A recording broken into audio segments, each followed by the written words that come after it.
Жекешкер Турузбек Чомоев 20 жылдан бери базарда соода сатык менен алектенет. Жаңы жыл алдында башка коңшу сатуучуларды эле жаңы жылдык кооздуктарды сата баштайт. Кардарларга аларды сатуунун алдында коопсуздук эрежелерин эскертип коюу маанилүү экенин айтат. Мына энди жакында жаңы жыл кирип келатыр. Бизде мисалы анчалык деле эметкечи нерсе жок. Мисалы ёлка, основной мыналар электричестводан. Жылда да эле МЧСтин кишилери келип, мына силер келип эме берип отуруңар, эскертүү берип отуруңар, ушу жаңы жылда мындай күйүп кетпегендей болсун, жарылып кетпегендей болсун деп буларыңар үчүн чоң рахмат.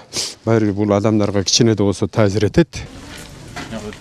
Жаңы жыл алдында майрамдык салтанаттар көбөйүп, ар кандай күйүүчү заттардан улам өрттүн келип чыгуу коркунучу күч алат. Өрт кырсыктарын алдын алуу максатында өзгөчө кырдаалдар бөлүмүнүн кызматкерлери үңкүчөтүүчү каражаттардын жардамы менен шаар тургундарына маалымат берип, жарандарга жана пиротехникалык заттарды саткан жеке ишкерлерге түшүндүрүү иштерин жүргүзүшүүдө. Урматтуу жарандар, тезис жолдон сак болуңуздар. Өрт чыкканын байкап же көрүп калсаңыз, тезинен 101 же 112 номерине чалыңыздар.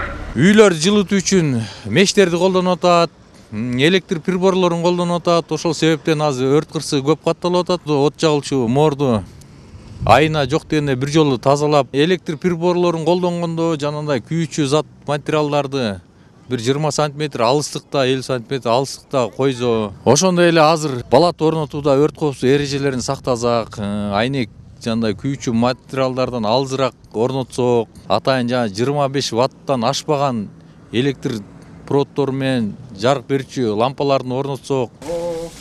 Өрт кырсыктарын азайтып, калктын коопсуздугун камсыз кылуу багытында көрүлүп жаткан бул аракеттерди ишкерлер туура түшүнүү менен кабыл алса, ал эми шаар тургундары ыраазычылыктарын билдиришет. Түшүндүрүү иштерин жүргүзөт, жылда келе айтып кетет күнүгө. Эми буну мурдагыдай болуп көп деле албай калышты элдер. Биз деле көп деле сатпай алдык. Аз кылып алып келебиз болду. Анан келген кишинин баарына түшүндүрүп айтып атабыз. Кичик балдарды алыстан жарыскыла, жакын жерден жармагыла, чөп чардын жанына жарыспагыла, түп-түз койгула. Ошону түшүнүп кеткен эле туура, ал аркылуу эле. Бирсер түшүндүрүп койсок, биз да ошону түшүндүрүп айтып турабыз.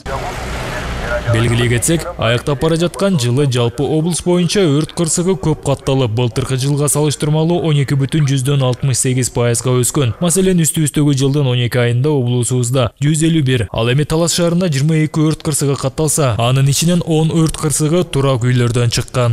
Балдарды кароосуз калтырбагыла жана шереңкени балдардан атып койгула. Семик Барманов, Нургелди Ашубеков, Зина Акматова, Талас шаары.